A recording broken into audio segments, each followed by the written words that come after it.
Today at the White House, President Biden vowed to keep fighting America's longest war, just without U.S. troops. The partnership between Afghanistan and the United States is not ending. It's going to be sustained.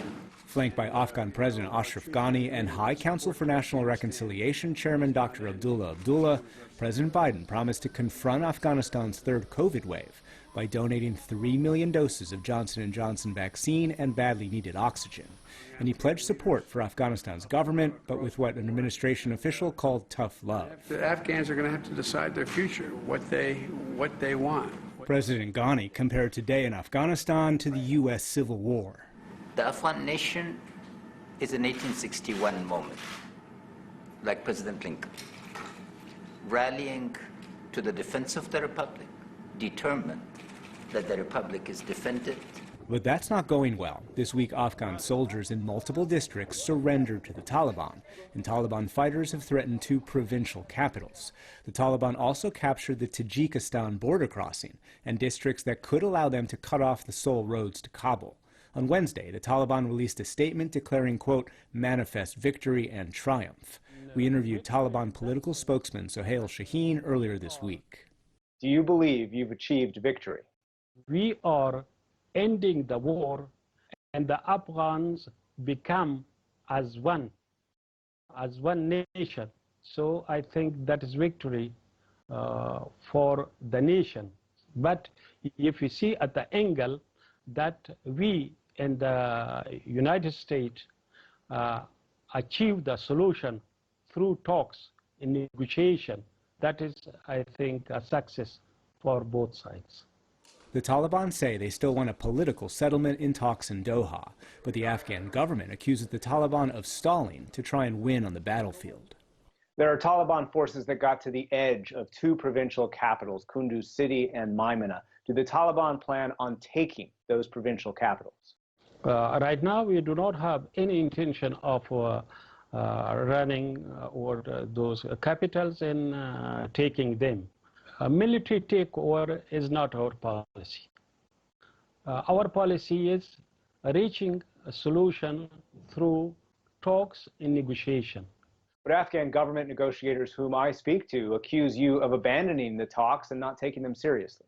We say, come and please talk about the roadmap, political roadmap first, in order to reach a permanent solution. But they say, first we want a ceasefire. They are rather interested in surrendering our side to them. But that is not a reconciliation. Are you willing to entertain a humanitarian ceasefire, especially given the third wave of COVID? It is up to the negotiation team of both sides.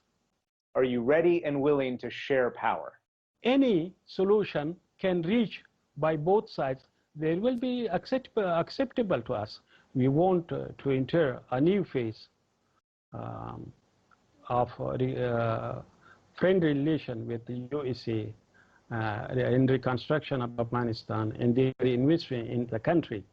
But if they still insist continuing the military approach, if they give them this moribund administration more money and ammunition, weapons, that means it will continue, will prolong the war. Why, if foreign forces have agreed to leave, do you continue to attack and kill your fellow Afghans? Those districts which have been fallen to our forces in the last few weeks, they fallen through negotiations, not through fightings. But that's not true in all areas. Just in the last few weeks, the Taliban have killed dozens of U.S.-trained Afghan commandos. When the Taliban ruled Afghanistan, they destroyed historic Buddhist art and hunted and executed minorities and women who didn't adhere to their version of Islam. If the Taliban were to come back into power, would you do that again? That is something for future, for the religious scholars. And so that punishment could include public executions? So that will be seen. You said that you will allow girls to go to school. What reassurance can you give that you'll follow through on that promise when in the past you haven't?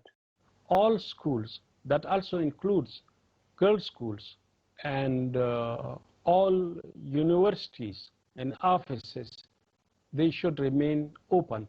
So that is clear, they will have access to education.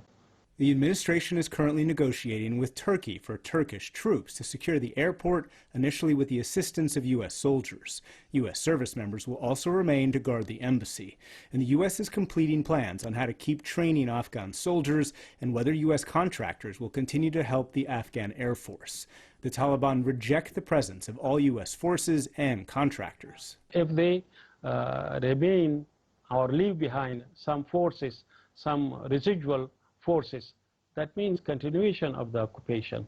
Meanwhile, thousands of Afghans who have helped translate for and facilitate the U.S. war are applying for U.S. visas. Senior administration and congressional officials tell PBS NewsHour they're planning on evacuating some 17,000 and perhaps more to U.S. territory.